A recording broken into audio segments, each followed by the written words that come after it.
If you have insulin resistance and you're confused by what supplements you should be taking, you're not alone.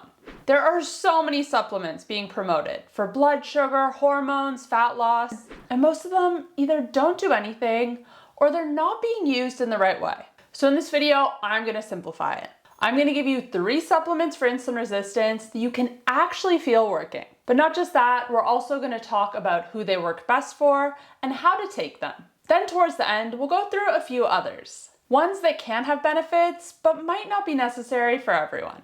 And this video isn't sponsored, but I will put links to some of the brands that I recommend, good quality brands for each supplement, in the description box down below. But let's start with the first one. One you might not have heard of before. It's honestly pretty underrated, and that's Chromium. Chromium works by improving how your body responds to insulin, essentially helping insulin do its job more effectively. One of the biggest things people notice when they supplement Chromium is fewer cravings, especially sugar cravings. If you're someone who feels like you need something sweet after meals, or you're constantly thinking about food, Chromium can make a noticeable difference quite quickly. Because cravings aren't just about willpower. They're driven by your blood sugar and your insulin. Supplements like this work best when they're supported by good foundation. If your meals are very high in refined carbs and you're constantly snacking, Chromium can help, but it's not going to override that. But if you combined it with structured meals and adequate protein, this is where you really start to feel the difference. Now the second one, Inositol. This one is especially powerful if you're dealing with things like PCOS, irregular cycles, or hormonal symptoms alongside insulin resistance. But men can take it too.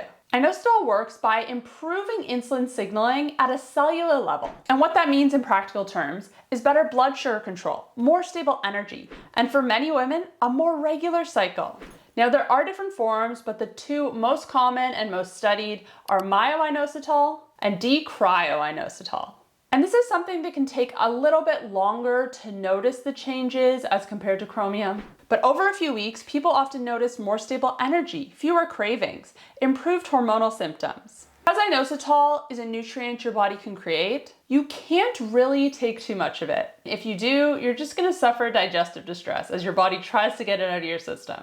So if that's happening, you're taking too much. But again, consistency matters here. This isn't one that you can take one time and it's going to change everything. You have to be consistent. Now, before I get into the third one, I want to point something out. Both Chromium and Inositol are working on the same underlying issue. They're helping your body respond better to insulin. They're not forcing anything. They're supporting the system. And that's an important distinction. Now, the third one, probably one you've heard about before, and honestly, it lives up to the hype, and that's Berberine. Berberine has quite strong evidence behind it for improving blood sugar control and insulin sensitivity.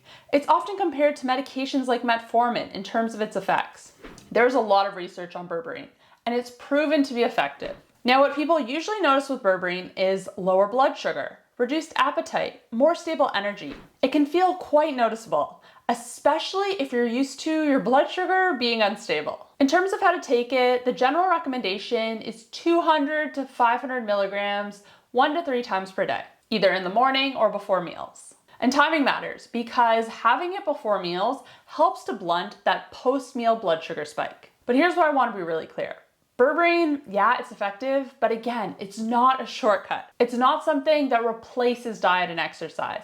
It works alongside them. It's best when layered on top of structured meals, adequate protein, reduced snacking. If all of those things aren't in place, you're not going to get the full benefits. And this is where a lot of people go wrong. They hear about Berberine, they start taking it, and they expect it to change everything without making any other changes themselves. Now, those are the 3 I would prioritize: Chromium, Inositol, and Berberine. Definitely start with Chromium, and then choose either Inositol or Berberine. You don't need all 3. That's definitely overkill. But now let's talk about some others you might have heard of, because this is where things get a bit more nuanced. The first one is creatine. And most people think about this as a gym supplement, but it actually does a lot more than that. As most people know, it can support muscle mass. But what most people don't know is that muscle plays a big role in glucose disposal. So indirectly, creatine can help with better blood sugar control. But it's not a primary insulin-resistant supplement. Think of it as something that supports your system overall, rather than directly targeting insulin. The next one is apple cider vinegar. And this one is simple, it's cheap, and it's effective. Taking around 1 tablespoon before meals or before bed has been shown to help reduce post-meal blood sugar spikes or fasting blood sugar. And this is one of those small habits that can add up over time. Take 1 tablespoon before bed every night, and your fasting blood sugar will be lower. Take it before meals that are high in carbohydrates, and your blood sugar will be more in your control. Next one's magnesium, and specifically magnesium L-threonate, or other well-absorbed forms. Magnesium is involved in hundreds of processes in the body, including glucose metabolism. A lot of people are low in magnesium, and improving levels can support better insulin sensitivity, better sleep, and overall metabolic health. Again, not a quick fix, but it is important. And next we have zinc. Zinc plays a role in insulin production and storage. Low zinc levels can impair how your body manages blood sugar. But like magnesium, it's more about correcting a deficiency than using it as a targeted intervention. And then we have cinnamon, and this one you'll see everywhere. Cinnamon can have a small effect on blood sugar, but it's often overstated. It's not something I would rely on as a primary strategy. Think of it as an add-on. If it's there, add it in. But again, it's not going to change everything. Next up is vitamin D3, and this is more like a baseline requirement. If you're deficient in vitamin D3, it can impact insulin sensitivity. And finally, we have omega-3. And again, I want to be really clear.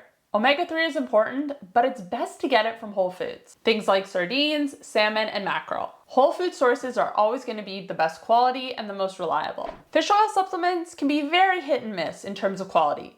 A lot of them are oxidized, low dose, or just not doing what you think they are. So if you can, prioritize food or a high quality cod liver oil. And if you haven't watched my video on the benefits of sardines, they do go far beyond omega-3s. So I'll link that on the screen now if you want to check it out next. So when you zoom out and look at the big picture, the key takeaway is this. There are a few supplements that can genuinely help. Chromium, Inositol, and Berberine being the big 3. But they work when they're supporting something, not replacing it. If your diet is inconsistent, if you're constantly snacking, if protein is low, no supplement is going to fix that. But when you get the basics right and layer these in, you're going to see faster results. Better energy, fewer cravings, more stable blood sugar, and lower insulin over time. And that's what we're aiming for here.